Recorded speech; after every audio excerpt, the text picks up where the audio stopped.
Oi, gente, nós somos as monitoras do professor Tiago e a gente hoje veio apresentar a aula sobre o que é CTS. Meu nome é Luísa e as meninas vão se apresentar. Oi, gente, meu nome é Cíntia. Olá, pessoal, meu nome é Evelyn. Oi, gente, meu nome é Gabriela. Oi, pessoal, meu nome é Natália. Então, gente, a gente vai começar falando um pouco sobre o modelo linear, que como mostra aí nos slides, ele fala que quanto maior o desenvolvimento na ciência, maior o desenvolvimento na tecnologia, assim gerando uma maior riqueza e, consecutivamente, um maior bem-estar social. Bom, há quem defenda esse modelo linear, existem muitas pessoas que o defendem, acreditando que tudo que partir da ciência vai gerar uma coisa boa, vai ter um resultado bom. Mas também há quem vá contra isso e que acredita que nem tudo que a ciência cria tem um resultado bom. Como, por exemplo, a gente pode pensar no começo, nos primórdios da ciência, onde tudo que era feito pela ciência valia a pena, tudo valia pela ciência.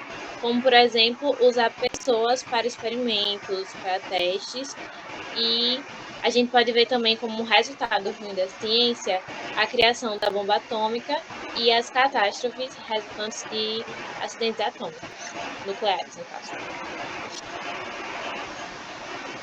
Com essa falta de controle e rigor na ciência e na tecnologia, surgiu a Síndrome de Frankenstein, que marca o início do mal-estar na ciência. Que a Síndrome de Frankenstein é inspirada na novela de 1818, onde um criador gera um monstro e esse monstro fala para ele: "Tu és meu criador, mas eu sou o teu senhor." Que é o temor. Essa síndrome é um temor de que as mesmas forças usadas para controlar a natureza se voltem contra nós, destruindo o ser humano. A partir disso, começam os estudos de CTS. Os anos 60 e 70 do século XX demarcam um momento de revisão e correção do modelo linear, que Luísa falou, onde a ciência era para o bem-estar social. A partir disso, eles vão considerar o porquê e para que de certos avanços e o controle e rigor. Alguns dos exemplos do uso indeterminado da ciência e da tecnologia são os vestígios de resíduos contaminantes, acidentes nucleares em reatores civis de transportes militares, envenenamento farmacêutico, derramamento de petróleo, entre vários outros. Então, esses estudos CPS buscam compreender a dimensão social da ciência e da tecnologia, tanto desde o ponto de vista de seus antecedentes sociais, do que ocorreu no passado, como de suas consequências sociais e ambientais.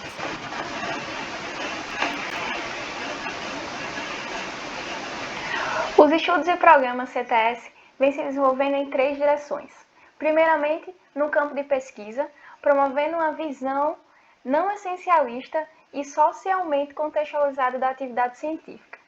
Segundamente, no campo da política pública, promovendo por meio de diversos mecanismos democráticos que facilitam a abertura de processos e tomada de decisões em questões pertencentes às políticas tecnocientíficas.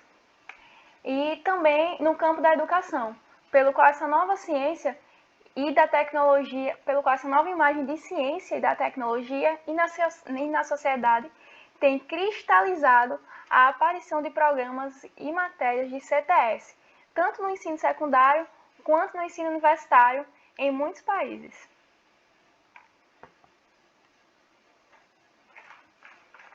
Agora vamos falar um pouquinho sobre as diferenças entre as tradições europeias e americanas.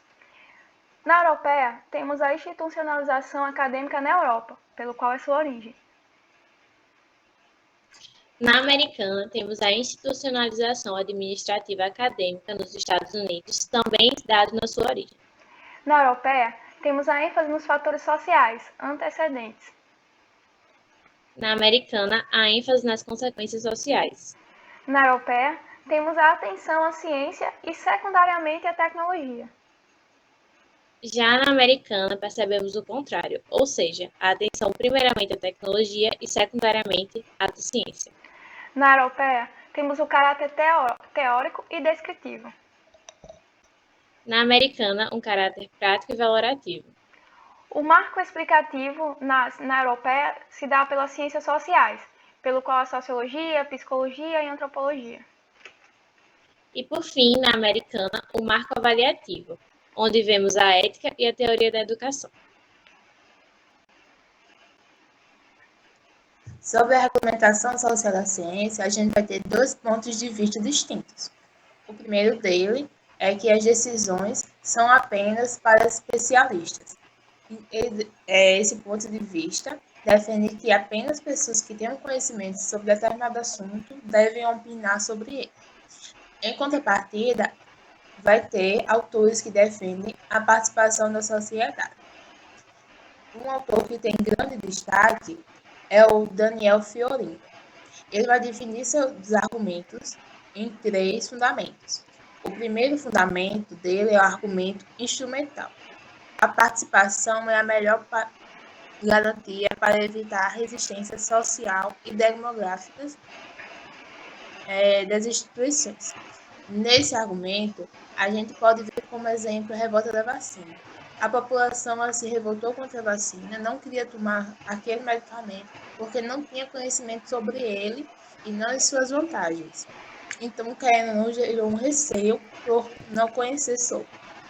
O segundo fundamento é o argumento normativo. A orientação tecnocrática é incompatível com as ideias democráticas. Os cidadãos são os melhores juízes defensores dos seus próprios interesses. Nesse fundamento, a gente tem 2 pontos distintos.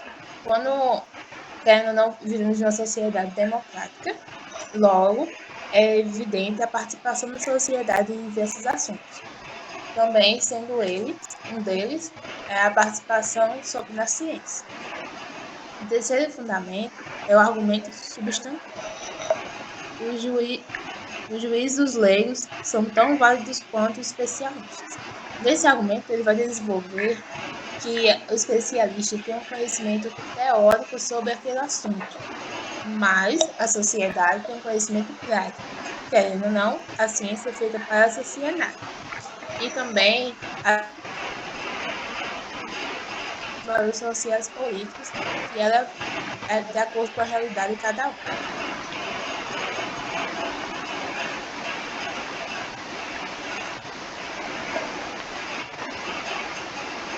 Sobre a participação pública, ela é dividida em 4 tipos de caráter.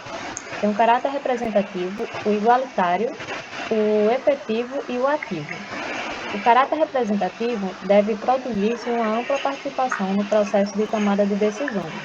Ou seja, quanto maior o número de pessoas e a diversidade dessas pessoas envolvidas, mais democrático pode-se considerar o mecanismo participativo em questão. O caráter igualitário deve permitir a participação cidadã em pé de igualdade com os especialistas e as autoridades governamentais. Ou seja, todo o processo de transmissão de informação e disponibilidade dessas informações deve ser com transparência para que todas as pessoas tenham acesso. O caráter efetivo deve-se ter uma influência real sobre as decisões adotadas. No caso, deve ter uma influência sobre as decisões tomadas para que possa ser produzida uma representação efetiva. E o caráter ativo deve permitir ao público participante envolver-se ativamente na definição dos problemas e no debate dos seus principais parâmetros. Como aqui no slide já mesmo diz, no caso seria a participação real das pessoas nas tomadas de decisão, para que assim tenha uma participação na elaboração, nos debates e nas soluções.